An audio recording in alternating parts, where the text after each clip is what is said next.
Brilliance Audio presents the unabridged recording of The First Hostage by Joel C. Rosenberg, performed by David de Vries.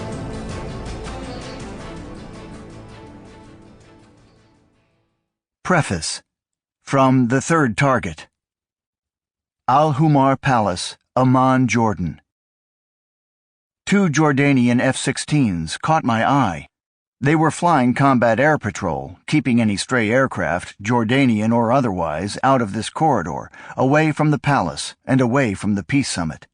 Both were quite a ways off in the distance, but what seemed odd was that while they had been flying from left to right across the horizon, heading from south to north, one of them was now turning right and banking toward the palace. Was that normal? It didn't seem so. Several pairs of fighter jets had been crisscrossing the skies over Amman for the last half hour or so in the same predictable manner. So why the deviation? The jet was still several miles away, but there was no question it was headed in our direction. I turned and whispered to Ali Saeed, chief of security for the royal court. "What's going on with that F-16?" I asked. "He's broken off from his wingman." Saeed had been scanning the crowd, not the skies, so he didn't immediately respond. But a moment later, he said something in Arabic over his wrist-mounted radio. Then he whispered back, "Stay calm, but come with me, both of you." Startled, I had a hard time taking my eyes off the plane, but when I saw Saeed get up and walk toward the doorway from which we had come, I followed his lead. Yael Katsir was right behind me. The band was playing again. "Where are we going?" I asked Saeed. "The command center." "Why? What do you think's going on?" "I'm not sure," he conceded, "but I'm not bringing His Majesty out here until I know."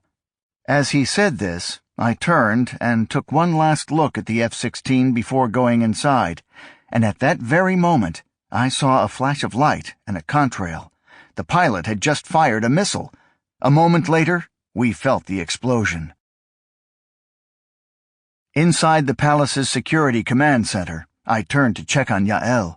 The Mossad agent had a large gash on her forehead and was bleeding profusely.